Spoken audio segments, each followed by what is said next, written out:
बीड न्यूजच्या सगळ्या दर्शकांचं मी कुलदीप मुंदे स्वागत करतो.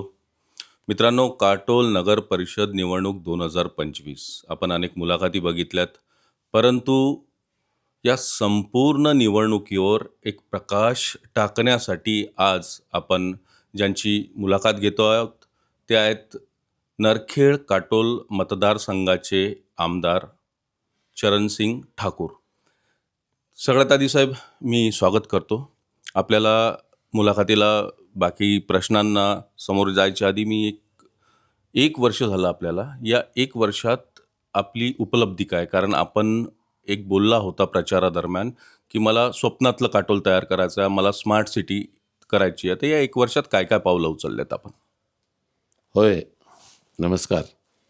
मला 2002 पासून या काटोल शहराने अतिशय प्रेम दिलेलं आहे आणि मलाही असा माझा मानस आहे की या शहरामध्ये जन्माला आल्यानंतर काहीतरी आपलं जे देणं आहे ते सेवेच्या माध्यमातून द्यावं, अशा प्रकारचा मानस डोळ्यासमोर ठेवून या गावाला अधिक चांगलं कसं करता येईल त्याकरता 2002 पासून आतापर्यंत या शहराला चांगलं स्वरूप देण्याचं केंद्राच्या योजना, राज्याच्या योजना राबवून चांगल्या प्रकारचा स्विमिंग पूल असलं पाहिजे, लायब्ररी असली पाहिजे, रस्ते चांगले असले पाहिजे, गल्ली बोळ्यामध्ये त्या ठिकाणी ड्रेनेजच्या स्कीम त्या ठिकाणी झाल्या पाहिजे.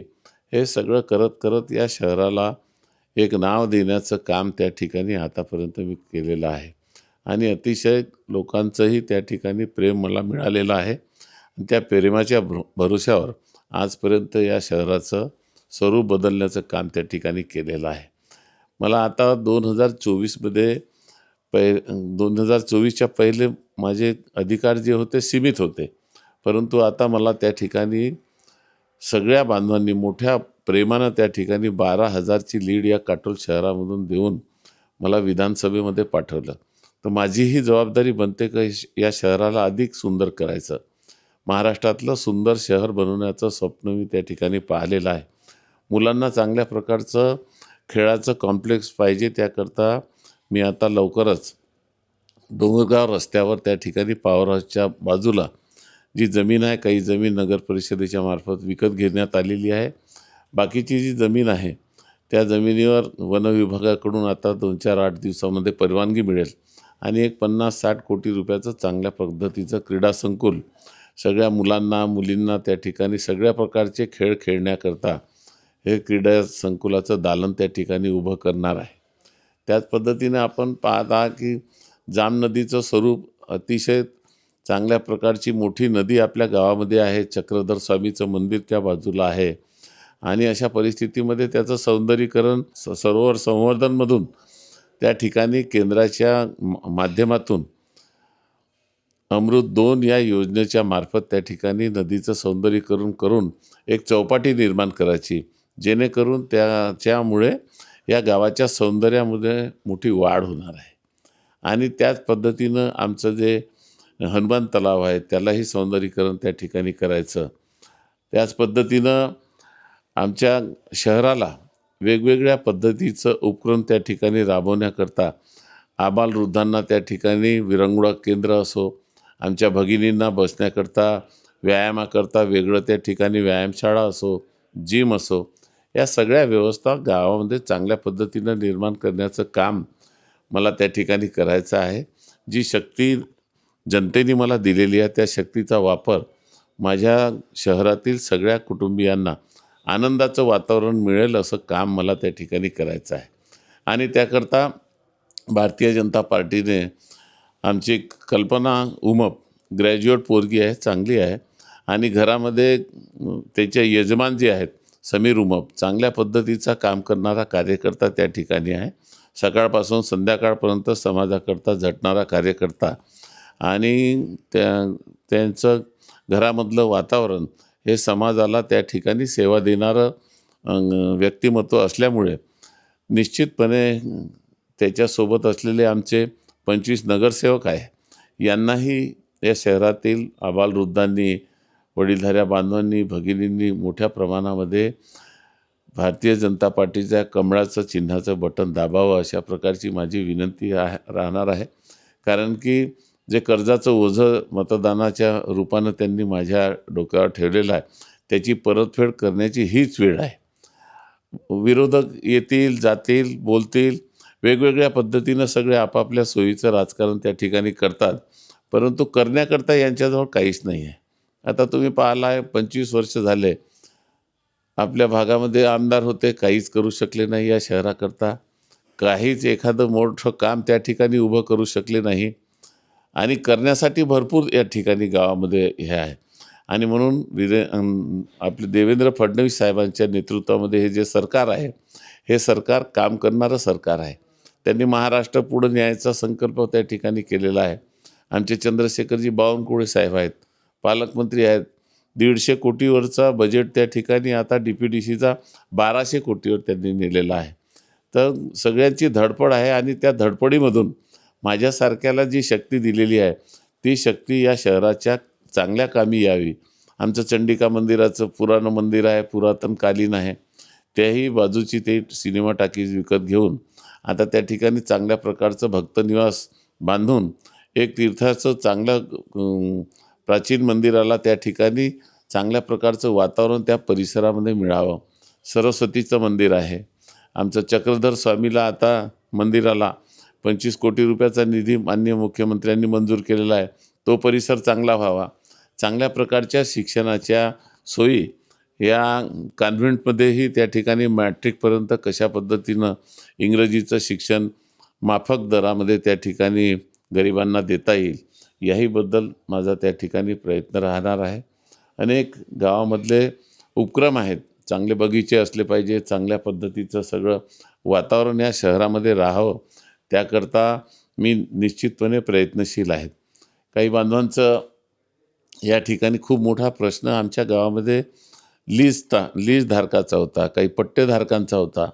अर्जुन नगर आहे, मरामाय नगर आहे आणि गावातील काही आमचे हनुमान नगर आहे. या सगळ्या झोपडपट्टी धारकांना या 2 महिन्याच्या आत, तसेच आमच्या काटोल शहरातील फल्ली मार्केटच्या बाजूच्या झोपडपट्टी धारकांना, या सगळ्यांना 2 महिन्याच्या आत निश्चितपणे त्या ठिकाणी पट्टे देऊन, त्यांना पट्टेच नाही देणार तर ते पट्टे दिल्यानंतर त्यांना 2.5 लाख रुपयाचं घर बांधून देण्याचं कामसुद्धा मी प्राधान्यक्रमानं त्या ठिकाणी करणार आहे. आणि साहेब, लीजला घेऊन तुमचे जे विरोधक आहेत ते म्हणतात की मतांसाठी आता ही नव्याने लीज नावाची स्टंटबाजी सुरू झालेली आहे. मी या गावामध्ये जन्मलो. माझ्या घरापासून, माझं हे घर आहे ना, घरापासून अंगणामध्ये IDP आहे. मी घरचा माणूस कसा खोटं बोलणार आहे हो? काहीतरी वल्गना करतात हे. यांच्याकडे अजेंडा नाही आहे. त्यांना खोटं बोलण्याशिवाय दुसरं काम नाही आहे. आणि चरणसिंग ठाकूर हा खोटं बोलणारा व्यक्ती त्या ठिकाणी नाही आहे. आपण समजून घ्या, यांना फक्त वल्गना करायची आहे. IDP वासियांचा माझा घरगुती संबंध आहे. ते काही माझ्याकरता दुसरे नाही आहेत त्या ठिकाणी. आणि घरचा माणूस घरच्या लोकांशी खोटं कसं बोलणार आहे? हे काहीतरी वल्गना करतात.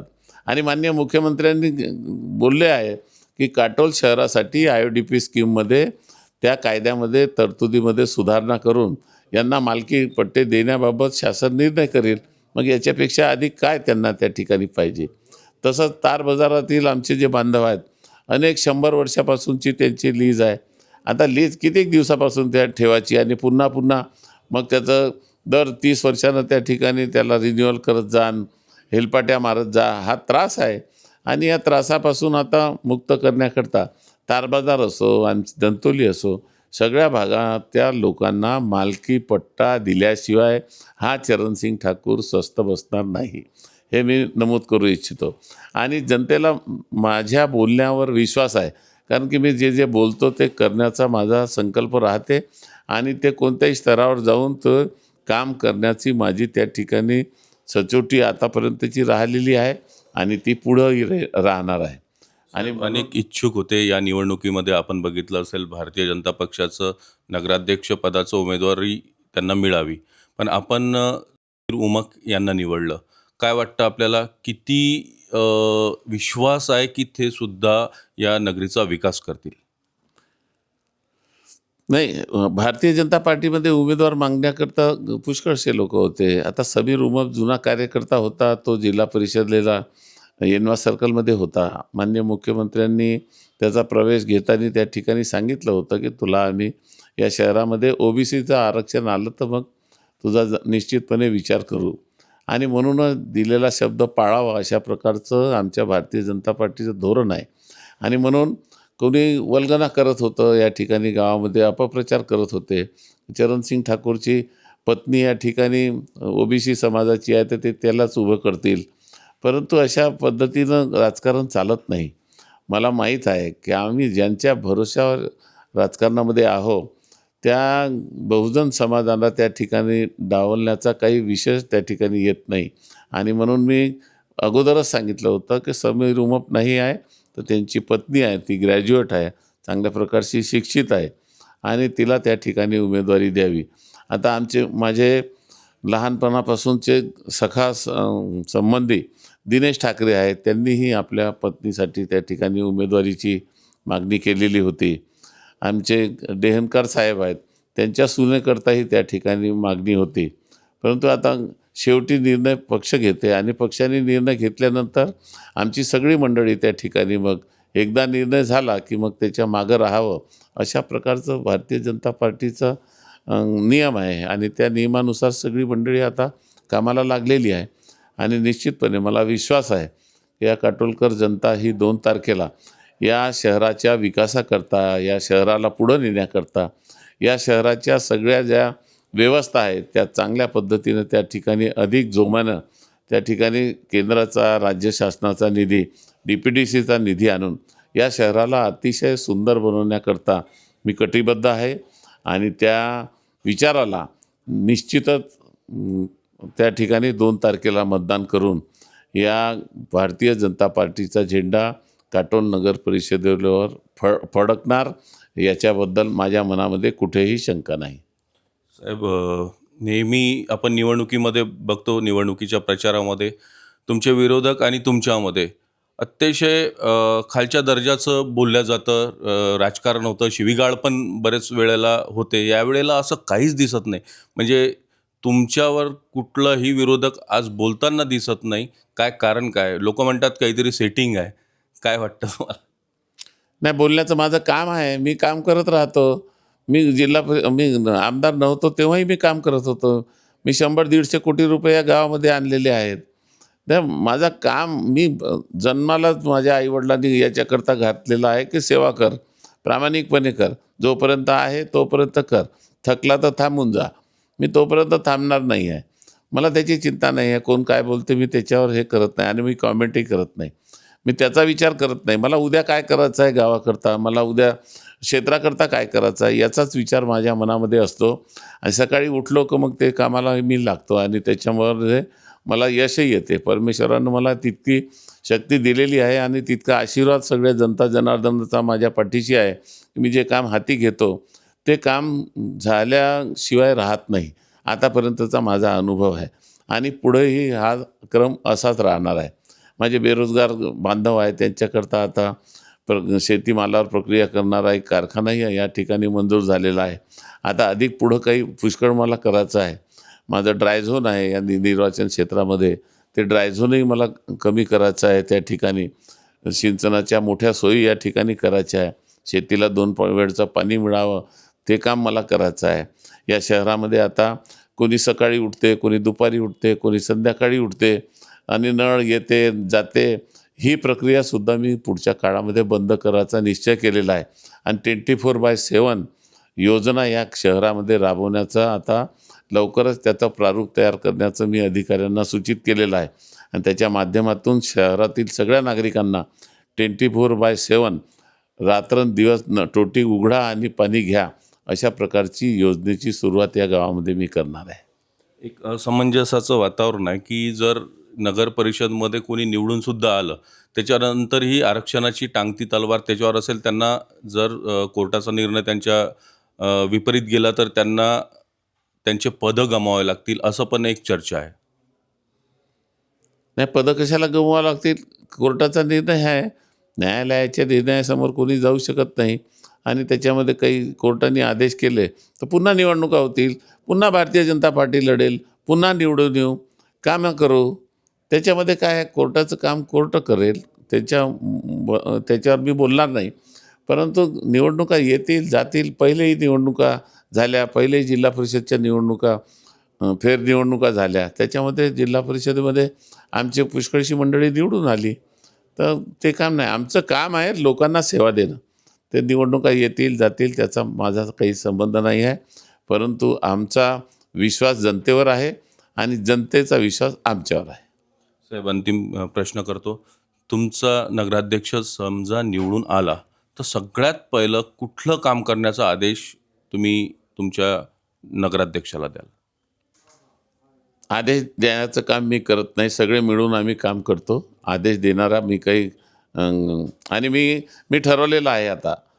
आमदार कुठेतरी मोठी वस्तू आहे बा, आमदार कुठं मोठा माणूस आहे, ही जी भावना लोकांमध्ये आहे ना, ती संपवणार आहे मी 5 वर्षाच्या आत त्या ठिकाणी प्रत्येक नागरिक हा माझा कुटुंबाचा आहे आणि त्या नागरिकाला वाटलं पाहिजे की आमदार आमच्याच कुटुंबाचा आहे. अशा प्रकारची भावना निर्माण करण्याचं काम या कार्यकालामध्ये मी करणार आहे. आणि हे जो भ्रम होता तो भ्रम लोकांचा कृतीमधून, कार्यामधून, सेवेमधून दूर करणार.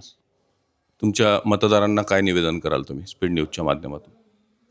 मतदार बांधवांना माझी विनंती आहे की आपण सगळ्यांनी त्या ठिकाणी कमळाचं बटन दाबावं. कोणी त्या ठिकाणी या गावाचं भलं करणार नाही आहे. हे फक्त निवडणुकीपुरते यांचे भाषणं आहे, यांची दया आहे, दया दाखवण्याचं काम करत आहे. परंतु माझी विनंती आपण सगळ्या बांधवांना, भगिनींना, युवकांना, सगळ्या समाज बांधवांना या ठिकाणी आहे की कोणत्याही परिस्थितीमध्ये भारतीय जनता पार्टीचं कमळ आपण या ठिकाणी फुलवा. माझ्या स्वप्नातलं काटोल शहर करण्याकरता आपण सहकार्याची भूमिका ठेवा. माझी हात जोडून सगळ्या बांधवांना, शहरवासियांना हात जोडून विनंती आहे. तर मित्रांनो, हे होते काटोल नरखेड विधानसभा क्षेत्राचे आमदार चरणसिंगजी ठाकूर. त्यांनी आपलं मनोगत व्यक्त केलं, त्यांनी मुलाखत दिली, त्याबद्दल धन्यवाद. आपण यापुढेही मुलाखती घेऊया.